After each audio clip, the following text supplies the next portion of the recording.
Bonjour et bienvenue à notre podcast Entre deux payes. Mon nom c'est Stéphanie et je suis avec Dani Papi-Bernier. Bonjour, bonjour. Donc aujourd'hui, on reçoit Caroline Charret qui va venir nous parler d'assurance vie, entre autres. Et on va pouvoir démystifier ça un petit peu, savoir comment ça fonctionne. Donc, bonjour Caroline, bienvenue. Bonjour, merci de l'invitation plus tôt que prévu. Ben oui, je suis bien contente de te recevoir. Faut rendre ça agréable, l'assurance vie. Hey, là. C'est pas facile. Là. C'est pas, je dis tout le temps, c'est pas la partie la plus sexy de la planification financière, là, honnêtement, mais tu sais, c'est un mal nécessaire, fait que Il y a c'est ça. plusieurs produits, tu sais, Ouais. à quel point, là, tu sais, moi, je viens de faire ça dernièrement, là, puis j'ai appris des affaires que je ne savais même pas qu'ils existaient, même si, tu sais, je veux dire, je touche un peu quand même dans ce domaine-là. Écoute, je te dirais, la première chose que moi, j'aimerais savoir, c'est comment qu'on détermine qu'est-ce qui est bon pour nous, qui serait bon pour un autre, mais qui n'est pas bon pour nous, etc. Surtout au niveau, je te dirais, de l'assurance décès, mettons. Oui, c'est ça, parce que tu sais, il existe plusieurs types d'assurances, là, vie, invalidité, maladie grave, rachat de part, etc. Fait qu'à un moment donné, on va se concentrer sur un Sur le sujet pour décès. commencer. Ben, tu sais, il y a deux volets, tu sais, deux grands volets. Est-ce que c'est un besoin familial ou un besoin corporatif? Tu sais, pour le besoin familial, ben c'est sûr qu'il faut savoir est-ce qu'on a des dettes, est-ce qu'on a une famille, est-ce qu'il y a quelqu'un qui dépend de nous financièrement, si, mettons, on a un enfant handicapé ou, tu sais, une femme au foyer qui travaille pas, ben c'est tous des aspects qu'il faut évaluer. C'est quoi les impacts au décès, tu sais, au moment d'une... si c'est la personne principale qui a le revenu, c'est encore pire au niveau de ses besoins d'assurance, là, évidemment. Fait que souvent, on arrive même avec un décalage de besoins entre les deux parties, dépendamment des besoins, des revenus à couvrir. Fait que pour les besoins familiaux, c'est sensiblement ça qui va être à regarder. Après ça, tu as les familles bien nanties. Est-ce qu'ils veulent laisser un héritage? Est-ce que le patrimoine, on veut le protéger? Parce qu'il y a deux choses qu'on sait au Québec, c'est que la mort et l'impôt, ça, on ne peut pas s'en sauver. Non, ça, c'est clair. Ça, c'est clair. Ça.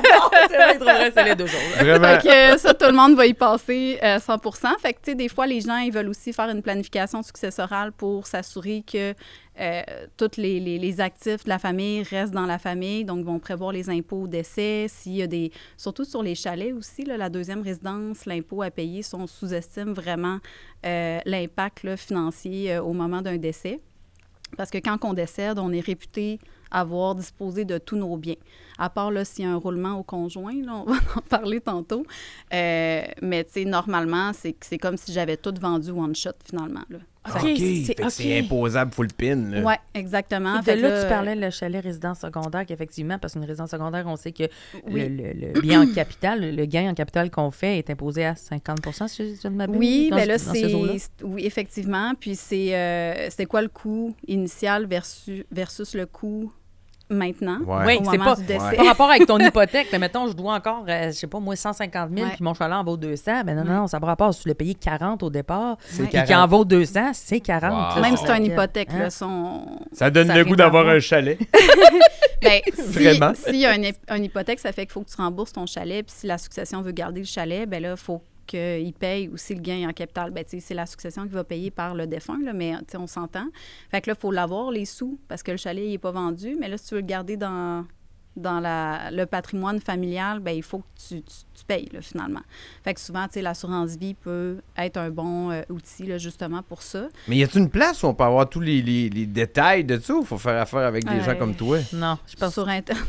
Mais encore là, je pense tu sais. que, tu sais, même si quelqu'un va sur Internet ou même utilise l'intelligence artificielle, tu sais, il ne saura pas c'est quoi les questions à poser exactes, tu sais, pour sa situation, puis savoir toutes les rouages, finalement. il y Là, a tellement de détails Ouais. dans l'assurance que, tu sais, Ah ouais. je pense qu'à toutes les fois que je parle avec quelqu'un qui travaille dans ce milieu-là, j'en apprends à toutes les fois. Ah, Fait c'est que tout qu'un je suis monde. Comme, aïe, Mm. ah, ça aussi, ça existe, tu sais. Le fait, là, que, tu sais, dans la succession, il faut que tu prévois l'impôt. Il n'y a pas grand monde non, de c'est notre clair. vivant, nous autres, qui pensent à ce bout-là, mais tu n'as pas le choix. Exact. C'est le pire ennemi de la succession, l'impôt. Exactement. Puis, tu sais, tu pourrais refuser la succession, mais là, si tu refuses une succession, tu refuses tout. Fait que les actifs... OK, tu peux pas choisir. Non. Tu peux pas juste choisir. Ah, ça, je vais le prendre, ça, pour ça, je te Ça laisse. serait le fun, hein? Fait que, puis il existe d'autres stratégies là, qu'on rentrera pas en détail là, là-dedans, mais ça, c'est vraiment le volet familial. Puis après ça, il y a le volet corporatif aussi.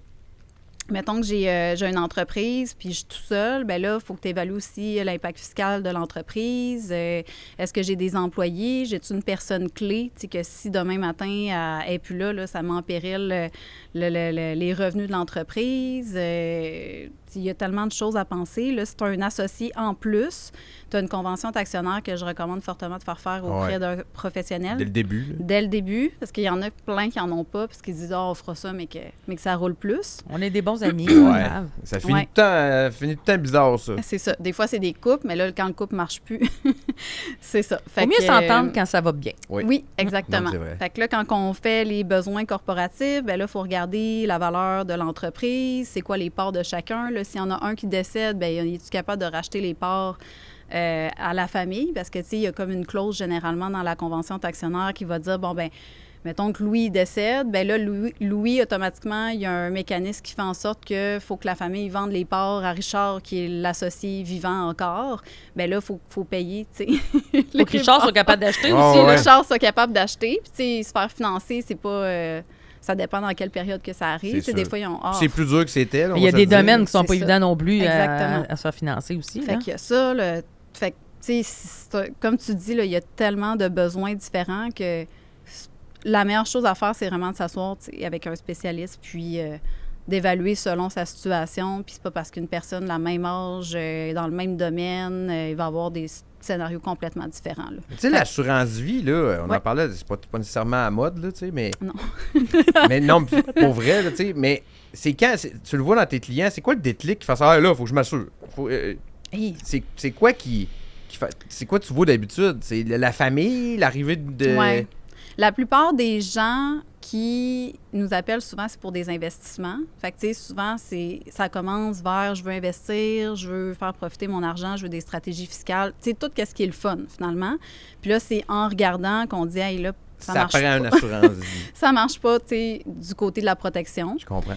Il y a aussi, tu sais, comme tu dis, dans le fond, des gens qui vont s'acheter justement une première résidence. Puis là, la banque va leur dire, bien là, ça te prend une assurance pour couvrir ton prêt. Là, souvent, la banque va leur en proposer une, mais il y a tout le temps quelqu'un qui va fortement leur suggérer que c'est préférable de s'assurer de façon individuelle. Au moins le minimum, là. Oui, c'est ça. Et, les banques qui ont vraiment comme une base au niveau de ce qui est possible au niveau du prêt hypothécaire. Sauf que si tu changes de banque après, bien là, tu perds comme ton assurance vie, il faut que tu recommences. Là, ouais. Fait que c'est pour ça qu'on conseille généralement, il y a toujours du cas par cas, là, je le précise. Oui.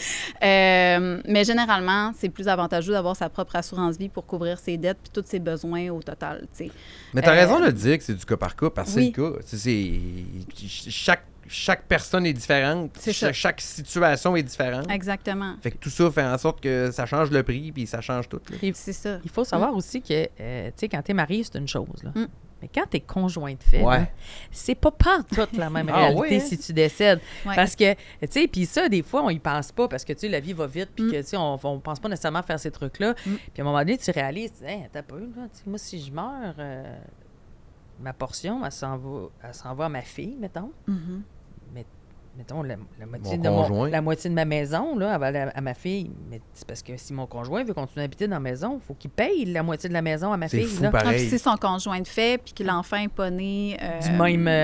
non, mais même mettons, usage, c'est parce que là, il y a la nouvelle règle là, depuis juillet passé, là, que quand il y a une naissance d'enfant, à partir de cette date-là, ça ressemble un peu à un mariage là, avec quelques différences. Mais mettons que ton enfant est né avant cette date-là, ben même en tant que parent, tu n'as pas de... Imagine, là, ça t'arrive, il y a une journée de différence entre la loi passée ou pas. Pas passé, Ouais, peut-être, c'est ouais. chiant. Mais tu sais, sauf que c'est quand même une réalité Oui. de dire, tu sais, hey, attends pas eu, là. Tu sais, je vais donner mon exemple personnel. Moi, j'ai un chalet. Tu sais, puis si mon conjoint décéderait, ben la moitié du chalet va à son garçon. Mm-hmm, mm-hmm. Mais moi, il faut que je rachète au prix du marché la moitié de mon chalet. Que À son garçon. À son garçon, tu sais, Wow. pour que lui il reçoive sa part Ouais, d'héritage. je tu sais. comprends. Tu sais, mais quand tu y penses, tu sais, parce que ça, je disais tu fasses tantôt, un la vie va testament. vite, tu penses pas à tout ça, etc. Mais à un moment donné, il arrive quelque chose, un événement, puis là, tu fais, oh, Testament. un petit peu, Testament. Ouais. Puis quand on fait affaire avec un professionnel en finance, justement, c'est ça la clé, tu sais, qu'il va vraiment t'amener à dire, ben il faudrait que tu fasses ton testament pour tel et tel. C'est comme un peu un généraliste, mais spécialisé dans certains produits. Puis, justement, ça serait le temps que tu vois ton fiscaliste, ça serait le temps que tu fasses ton testament. Bien, tu sais, il faut toujours faire un testament. La convention d'actionnaire, fait qu'on agit aussi à titre de guide pour protéger même des aspects que c'est pas nous nécessairement qui va les rédiger ou qui va les faire. Oui, c'est ça. Tu sais, conseil en dehors de ce que vous faites comme vous autres. Parce que c'est lié. Oui, exact. Si tu veux être un bon conseiller. Tout à fait.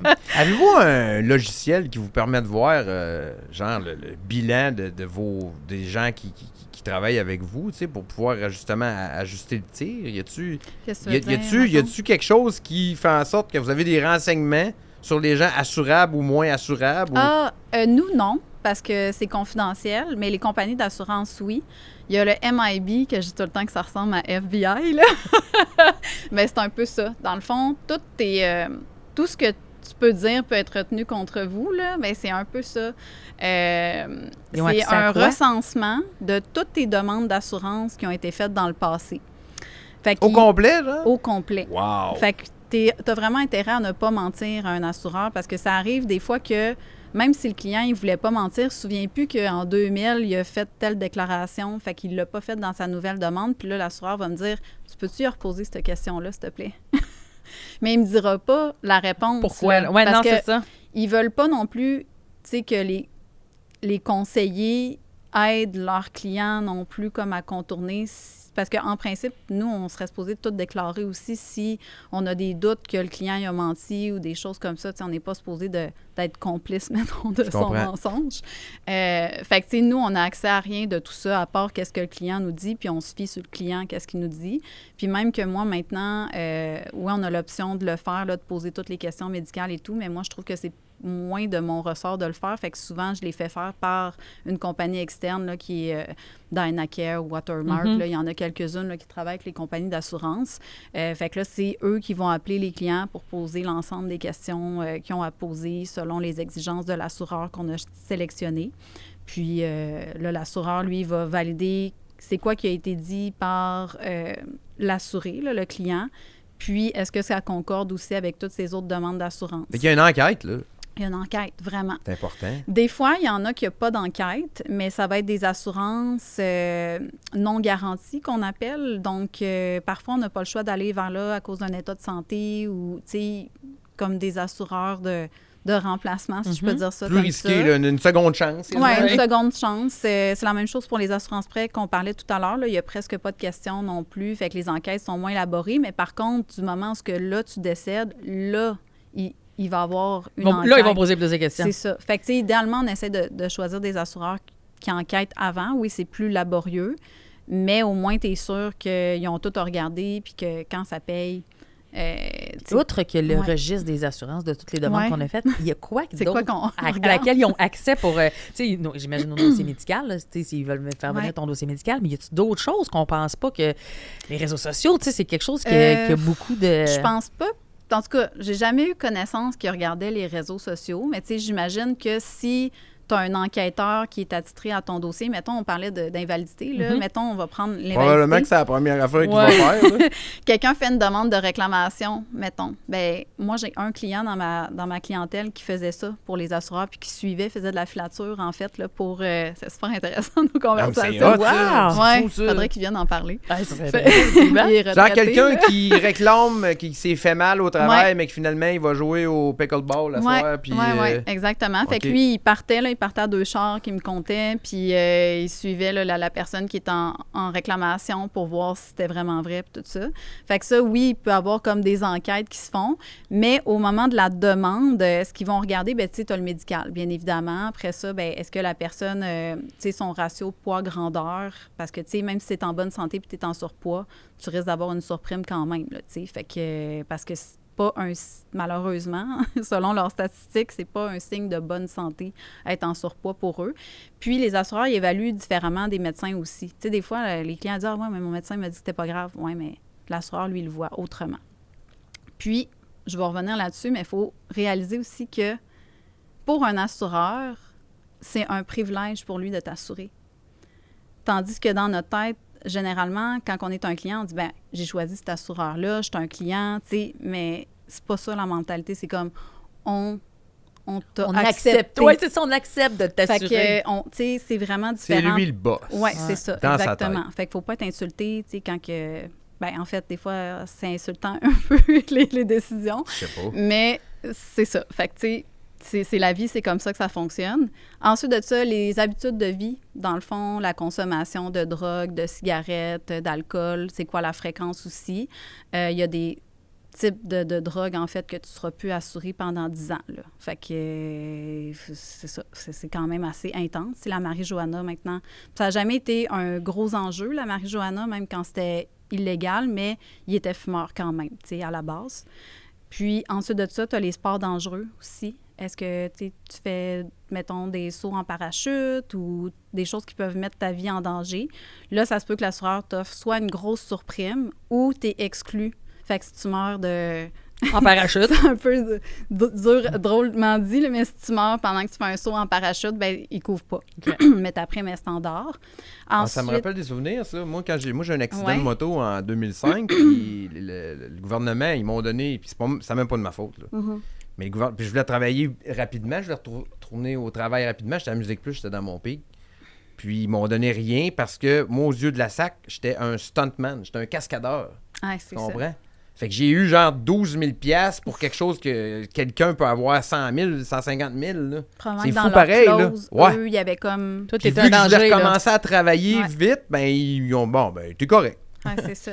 Fait que c'est ça qui s'est passé, c'est spécial. Ta conduite de véhicule aussi, là, tu parles de la SAC, là. Ouais. Hey, si t'es pas un bon conducteur... Et pourtant, c'était pas de ma faute, j'étais arrêté. Puis tu vois, là, je viens de passer ce processus-là avec toutes les questions, je sais plus combien de questions, puis j'étais, mais pourquoi qu'elle me demande si j'ai eu des tickets? Je dis, c'est quoi le rapport avec ma santé? Puis tu vois, ça démontre, dans le fond, ton comportement, en fait, sur est-ce que tu es vigilant ou tu as des conduites dangereuses. Ils font vraiment le tour de la question. Oui, mais c'est normal. C'est des gros sous, là. Puis il doit tellement avoir des gens qui tentent de profiter aussi. Vous devez avoir, là, du monde que tu le sais, là, que c'est là, tu sais. Il y en a, là, dans tout, là. Dans ma clientèle, moins. Je dirais que ça toucherait peut-être plus un conseiller qui fait du volume puis qui fait des cold calls. Tu as des entreprises maintenant là, qui font du cold call pour les conseillers, puis c'est comme aller chercher le meilleur prix puis tout ça. Fait que peut-être que dans cette clientèle-là, oui, il y en a plus qui s'essayent. J'ai déjà vécu une situation...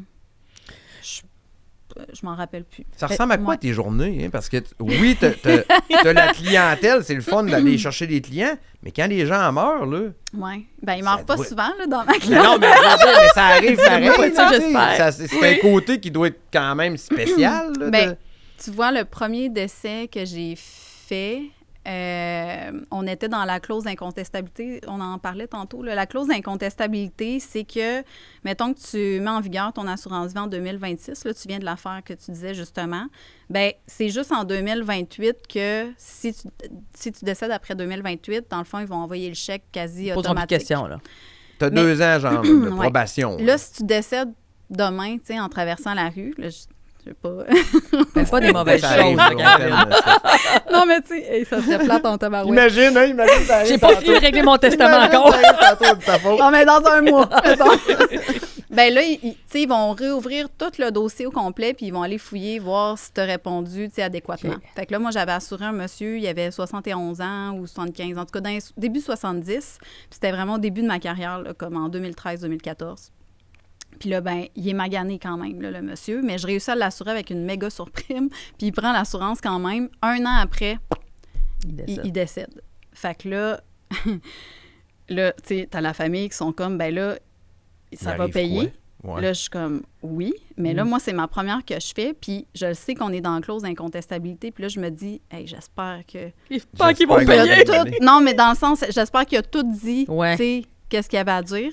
Ça a vraiment été plus long que d'habitude, là, mais tu sais, ça n'a pas pris 1 an, là, mais ça s'est bien fini finalement. Okay. Il avait tout déclaré, puis ça l'a payé, puis tout ça. Puis tu sais, j'ai déjà eu un décès d'un enfant aussi. Tu sais, la plupart des décès que j'ai eus, c'est des personnes âgées. Fait que c'était comme un peu naturel que la personne décède, là, mais c'est sûr quand c'est un enfant... Mais y en a-tu qui assurent les enfants dès le... Oui, c'est même recommandé.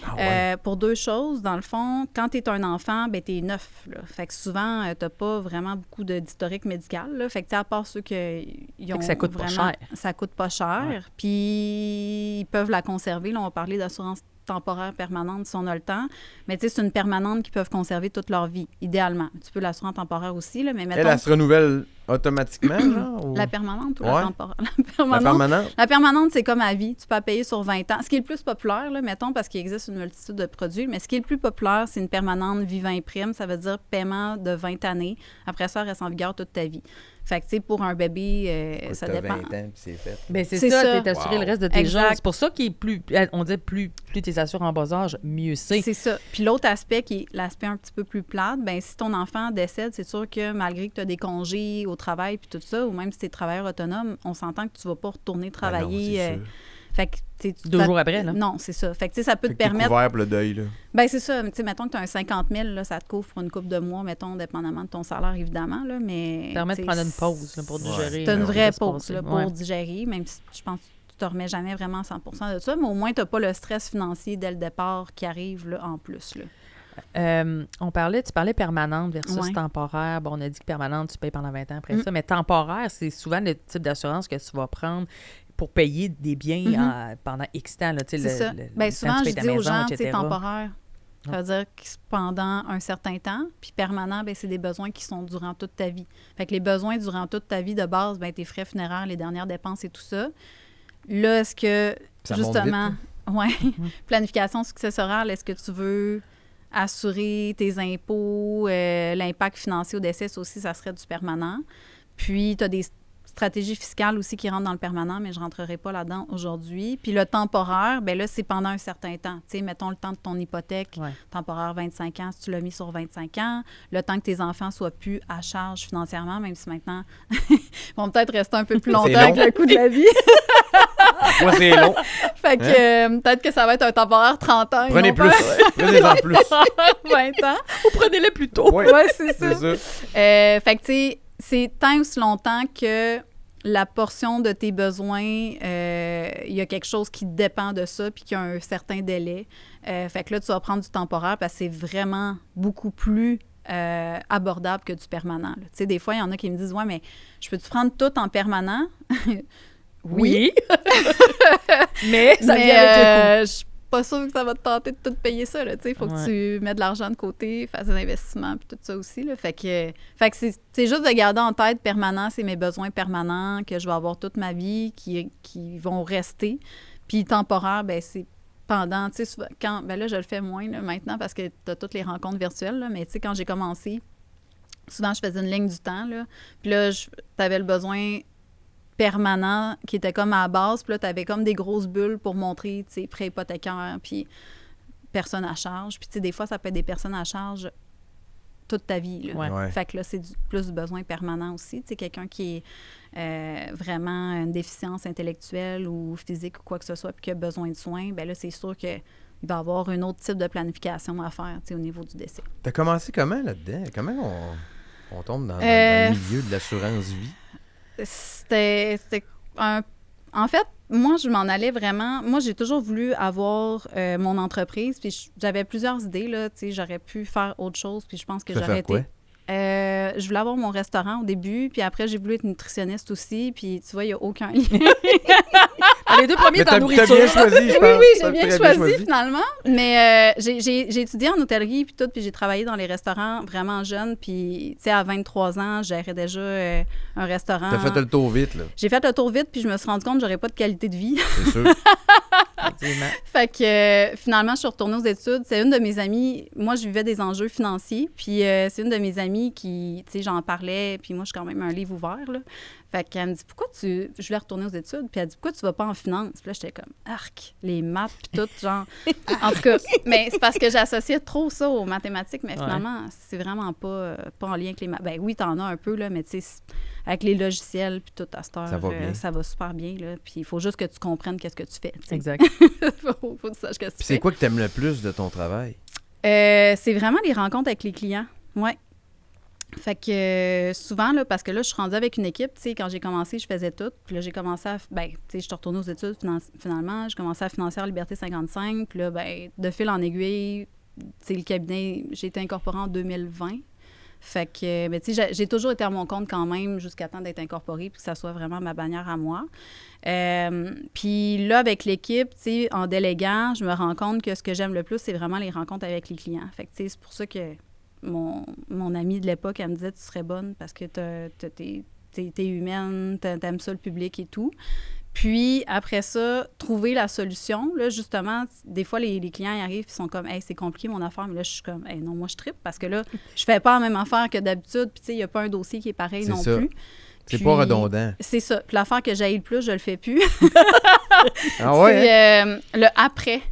Toute la conformité, tu sais, c'est fou, là, la conformité, là, tout ce que l'AMF puis la Chambre de la sécurité financière nous demandent de faire. C'est trop, genre? Ben, c'est très lourd, là, tu sais, puis c'est remplir des papiers, puis des ci, puis des ça. Puis là, j'en ai une, maintenant, une adjointe qui est spécialisée en investissement. Fait que, mettons que je te rencontre, puis là, on parle, tu sais, des choses, le fun, puis tout ça. Là, je fais, OK, on va faire telle affaire. Fait que là, moi, je dis à Kim, elle s'appelle Kim, je dis, bon, mais ça va être telle ouverture de compte avec tel portefeuille, tac, puis elle prépare tout ça. Ça fait juste de la conformité. Oui, elle a traité.